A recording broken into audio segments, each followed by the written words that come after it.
Hello friends, I'm so sorry for this being a late upload. When I initially looked for this, I couldn't find it, and then Austin sent it to me on Monday or Tuesday, and I've had a busy week.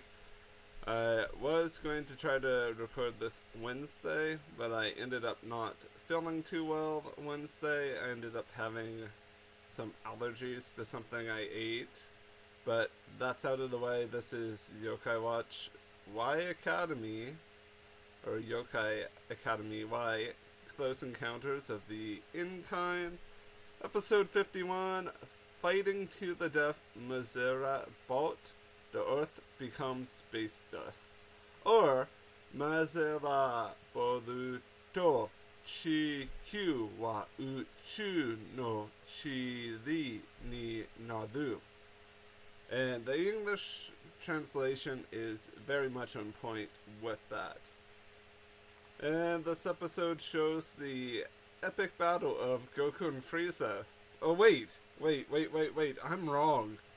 I am so wrong. What are you telling me? It's not between Goku and Frieza. That is actually between Maezra and Jinpei? No. Someone must be wrong here. Joke out of the way. This episode starts off with a very threatening Maezra, or Maezra Bolt, whatever you want to call Maezra right now. So we get a yokai fusion of Little Commander and Earthwalker to become Earthwalker Noah Armored form, because Earthwalker was Earthwalker NOA, and Little Commander was Little Commander Ace. This episode basically marked the debut of 4 separate form changes. My mind's just kind of boggled. Like, why would you do 4 form changes in a single episode, or like form upgrades? I know Maezra is all big and threatening, but we do not need, like, it downplays anything anyone else gets except for Jinpei. Like,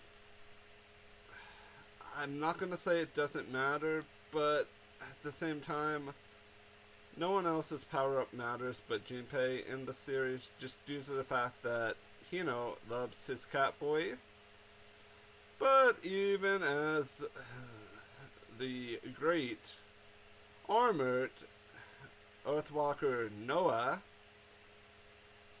Jinpei was no match for Maezra Bolt. And when Deep Shadows Galaxy gets involved, when Ronto gets involved into the fight, they are both no match. I was gonna say it's kind of like when Goku and Vegeta were fighting Beerus, but no. It's much worse.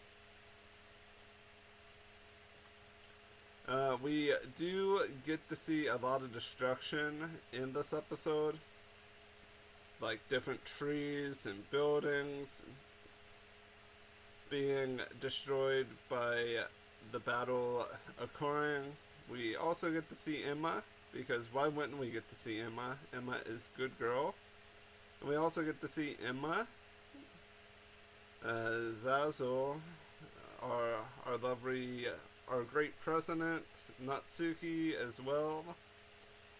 Like, they pulled no, they did not pull their punches. Literally everyone was here. Nayu was here.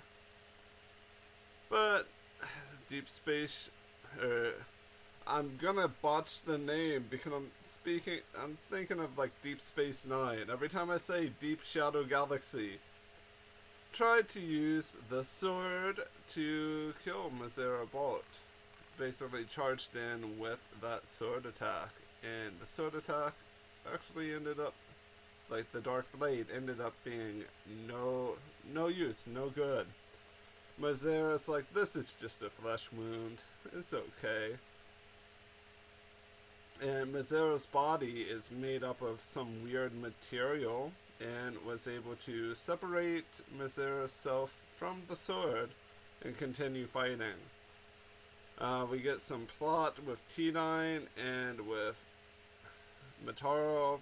This part of the episode I liked.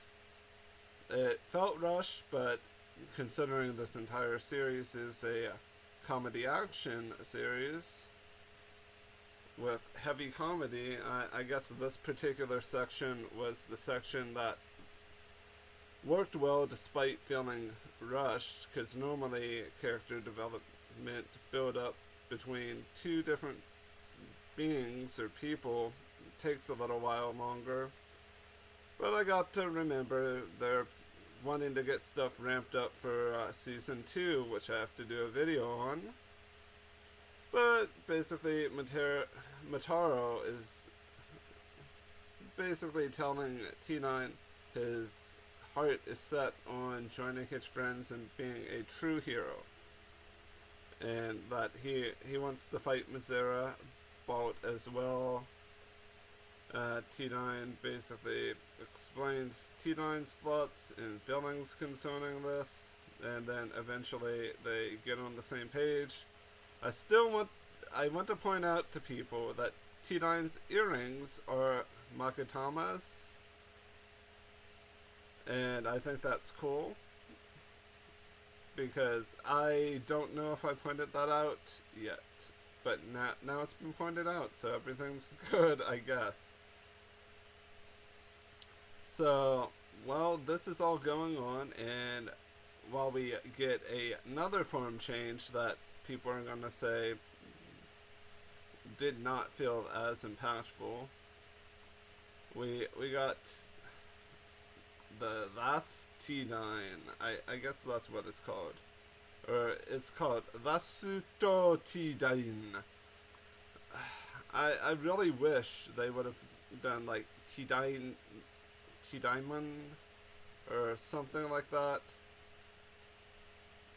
I don't know. Just calling this transformation last T9 is kind of lame, level 5. I have to say that.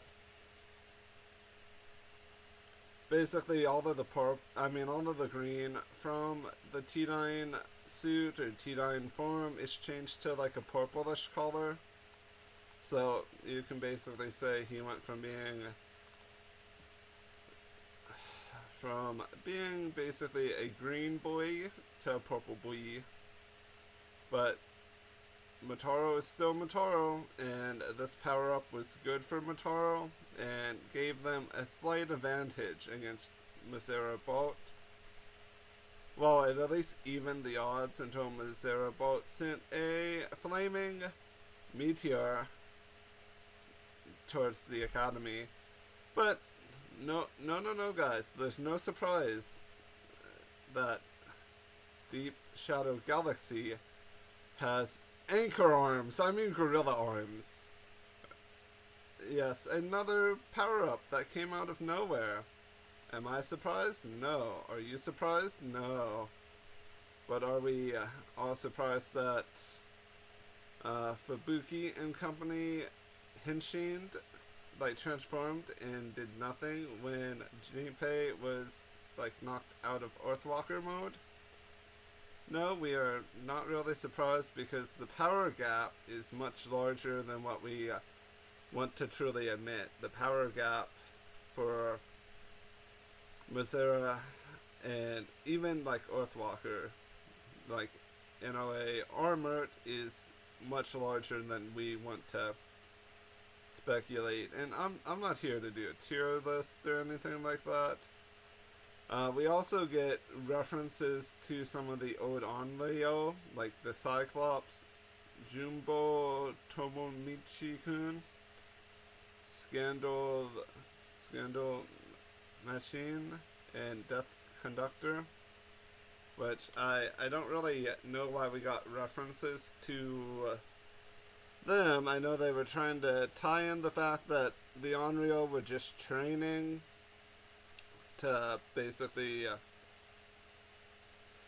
power up Junpei and Komasan. I mean, Junpei and Sandayu. And there was a flashback to the whole Mekatio event that occurred. So, like, everything's feeding together in a pretty nice way. So, they're really, I would say they're building to something, but with Hino at the helm, you never really know if the build is going to be worth it, or, because the pacing of the series has been its downfall. Basically, back to the meteor, because I had to stall for time for the flashback machine, or something to occur. Basically, Elsa, yes, she's alive and well in the spirit realm, tells Ronto that Ronto has this, and here, Ronto, you can take this ice sword too. Elsa basically gave some words of inspiration to Ronto, basically telling Ronto to not give up, and that she's accepted her death, I think. And then Ronto slices the flaming meteor in half with the sword. We then get everyone on the bus, and we go to the next fighting location, which is where everyone gets slaughtered while protecting Junpei. Basically, Earthwalker became Black Cat. Is that really what they're calling this form? Did I read? Yeah, it's just Black Cat. Hino, why? Hino, you can be more creative. Then again, this is the same person that brought us Shibanyan. So we get a Majin upgrade form known as Bulaku Kato. And Black Cat does have some moves that we don't know about, but are on the wiki. Black Thunder, Space Black Cat. So we'll just have to be on the lookout for those. Overall, this episode was alright. I know a lot of people are going to say, you're downplaying everything. I am not downplaying everything. I feel like I would have been more hyped if I didn't see Black Cat leaked on Twitter by someone. Like, literally a week before I was able to do the review. Like, that builds into this. The T-Dine, the Titus, the Titus Mataro stuff is pretty good. It felt like it should be there, but it felt like it should have had a little bit more time to bake in the oven to get all nice and crispy crunchy. But I felt like it works. I felt like Maezra, being as strong as Maezra is, worked. But I feel like at some points they were just kind of stalling things out. We all know that Junpei was going to get another power-up, and this series should just be called the Red Cat that continues to get power-ups and buffs. But we just accept it. Seeing Nayu, Emma, Enma, Zazzle, and like everyone else in the episode was nice. Getting the Elsa, aka Snow Queen, in the episode, getting some flashback Onryo was okay, even though those Onryo, you could argue that Tomomichi-kun is a real Onryo, and I would agree with you. But some of the Onryo in this series are not real Onryo. And if you watch my Onryo video, you would know why. The battle itself felt like what it should be. Maybe a little bit more clashing and fighting and less dialogue. I'm not entirely sure if I like Deep Shadow Galaxy becoming Deep Zodiac or Deep Shadow Zodiac. Yeah, that's the form that I missed out on when I initially was doing this review, but I'm referencing now so people don't get angry with me. I know it existed, it just played such a small role. Literally everyone gets a punch off on Maezra. Like, of the big three. And I guess Mataro, is Mataro now the Sanji of the group? He's the third on the power scale. He does a lot more kicks. I guess Ronto and Zoro, because he's so blind to Kuka that he must be just walking around with one eye open. I'm kidding. I don't believe I'm actually making a One Piece comparison. Then again, it's Saturday morning, so why wouldn't I be making a One Piece comparison? But this episode had some stuff going for it, but it's really hard to review something that does not want to take itself seriously, but then basically tries to be a action show when in reality it's a action comedy. You guys are getting what I'm saying, and I'm rambling now.